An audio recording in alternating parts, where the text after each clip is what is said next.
Let's go to this next. The Mark Miller tweet. So Mark Miller. No, your tell-off was so good. It just gives me Mark Miller, the idiot who is now in charge of the Justice Committee, who, as we know now, did 0 immigration checks when he was at immigration on the Egyptian terrorist, ISIS terrorist, who butchered someone in an ISIS propaganda video, a crucified prisoner. Was given citizenship only to 1 month later, allegedly, don't sue me, Mr. Terrorist. Only to 1 month later, allegedly plan a major terrorist attack with his son, who was granted asylum after being deemed not a credible applicant. He went into New York, walked back in, I guess through Roxham Road, must be, walked back in and said, okay, fine, you're fine. And then he and his son planned, allegedly, a terrorist attack on Toronto Jews. And they were within hours from that. They admit they never checked. Now, so he was at immigration, oversaw the collapse of the immigration ministry. Now he tweets yesterday, immigration caps are contributing to lower asking rents in Canada, says the CMHC from the Globe and Mail. If the rest of us said that like a year ago, hey, the laws of supply and demand also apply to housing. Yeah. And so you need to pump the brakes on this, not because we hate immigrants, it's because we can't house them. Right. Supply and demand also works on wages. Oversupply of labor drives wages down. So you have inflated housing and lower wages to pay for that housing, and it causes a catastrophe. So now all of a sudden he says, ha ha ha, look at our immigration caps, which are where, by the way, you were the immigration minister. You actually could have imposed those caps at any given time, but you didn't. And so I said that he is, what did I say? Like an arsonist showing up to a fire he started with a bucket of water and then claiming to be a firefighter. Like, this is a problem that you started. You created. You did it, and then you're like, look, we're capping it. And it's, as Chris Dacey points out, I think in the comments there, if you had said this to Mark Miller 90 seconds ago, 120 seconds ago, he said that you hate immigrants. Yep. If you said, hey, just would you mind pumping the brakes? Actually, yeah. So from September 19th, 2024, Liberal Immigration Minister Mark Miller says, I know you don't like immigrants. Let's watch this, because now he's like, he's saying, he's taken the Chris Dacey position on this approach. And he's like, look, I'm so smart. Minister Miller, thank you. Are you going to take accountability for the destructive immigration policies that you have, sir? Excuse me, sir, that's a false misrepresentation of me. I actually appreciate all Canadians, but I don't appreciate our infrastructure being overrun with reckless policies that burden our hospitals, take jobs from young people, and take housing options away from our communities. Housing. Sir, that's the fact. It's a simple supply and demand equation. We have too many people coming in and we cannot accommodate them. This has nothing to do with not liking immigrants. This has everything to do with liking Canadians and protecting our Canadian economy so that we can actually take these people in and actually accommodate them. So can you justify why we're taking in more than 1 million people a year, sir? Why? It's very easy. How many houses does Canada build, sir? Does Canada build enough dwellings to accommodate 1 million new people every year? Does our hospitals have enough places for 1 million new people needing health care every year, sir? Dismissing us as racist does not solve the problem either. And it's a major problem with the rhetoric of your government. Yes. Do you think it's okay to call Canadian citizens racist because you want to avoid the conversation? We don't have, you said we have a problem with immigrants. Sir, that is a misrepresentation. That is dishonesty, and it's everything that I would expect from your despicable government. Yes, you are. He came up to you respectfully and asked you a question. Not liking immigrants, sir. You accuse me of not liking immigrants, sir. That's not true. Thank you. Liar and a coward. Yep, liar and a coward. So that's Right Blend asking the questions, and then Chris Dacey pointing out that he will call you racist to shut down conversation, prickly questions on his policies. It's the new shut up is racist, racist.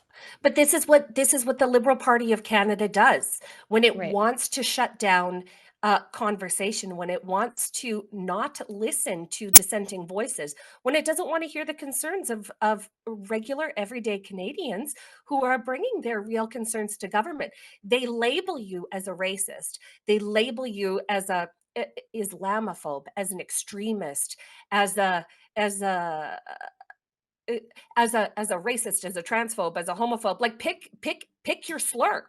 This Right. is what the government of Canada thinks about you, regular Canadians, when you bring up your real and valid concerns. Just the other day, I drove through downtown Regina and was just shocked, absolutely shocked at the amount of homeless people on the streets. And yet, we have this open door immigration policy that has forced the most vulnerable people out of their own homes.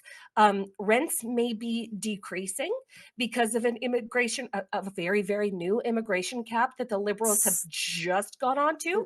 Right. But not enough to fix any of the homelessness problems or No. any of the issues that this is creating. Right, because wages are still down because we're right. still letting in all these temporary foreign workers. Oh, just by the busload, by the busload.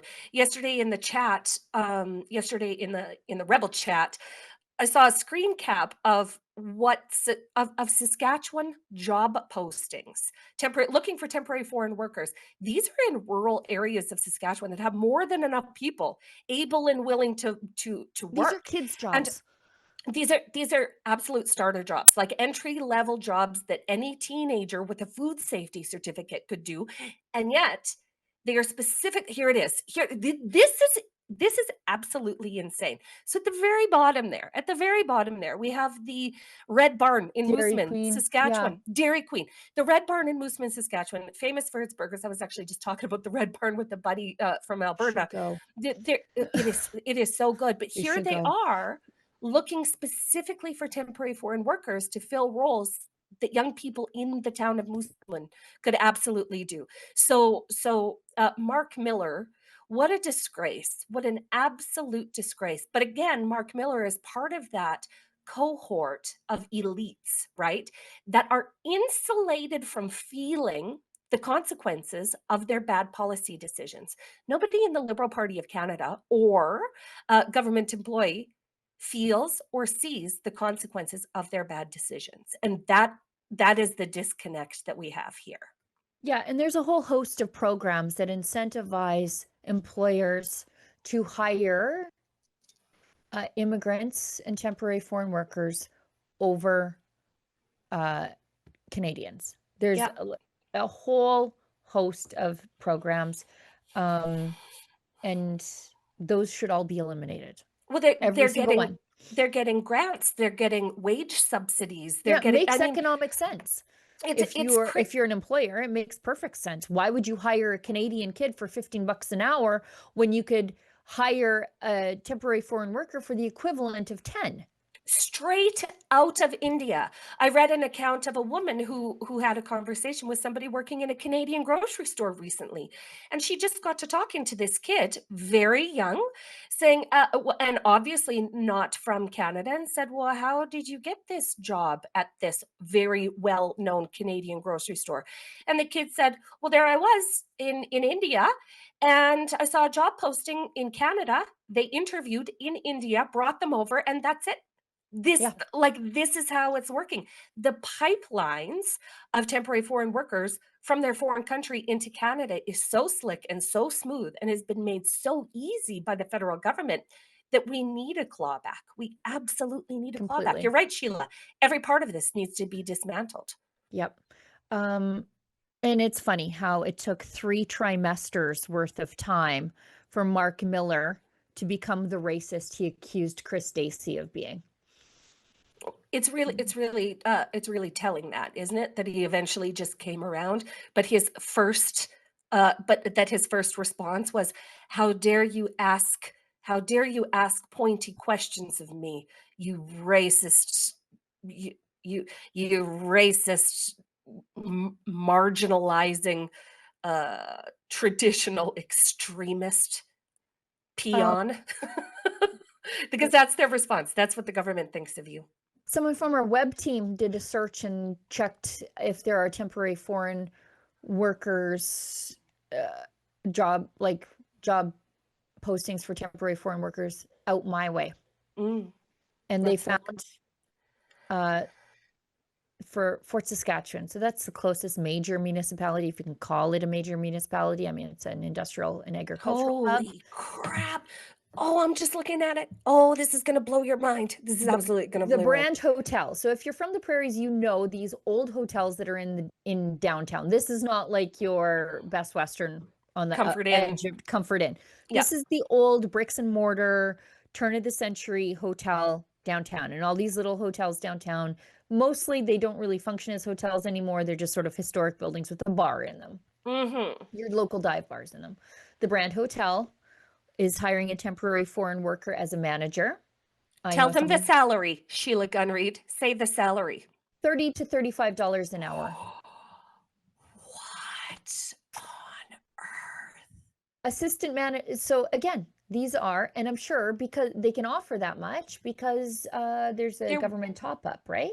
The wage subsidy. When the government takes care of 50% of the wages, well, then yeah, it makes it real. It gives it real incentive. Actually, looking at the bottom of this list, here we go. Hotel manager at the Comfort Inn and Suites. So this is $37.50.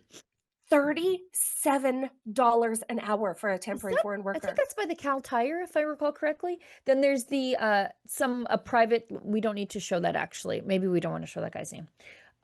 Somebody wants a private childcare provider, as if there aren't nannies and babysitters available around here. I know several young ladies with their babysitting certificate. It's summertime. They're not in school.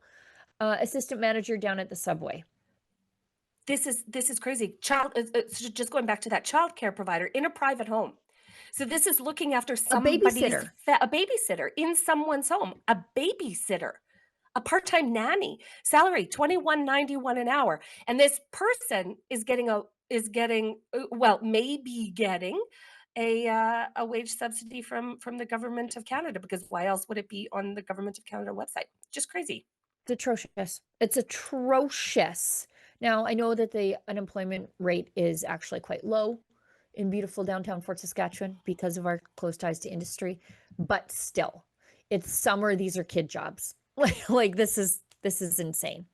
No, it is insane. This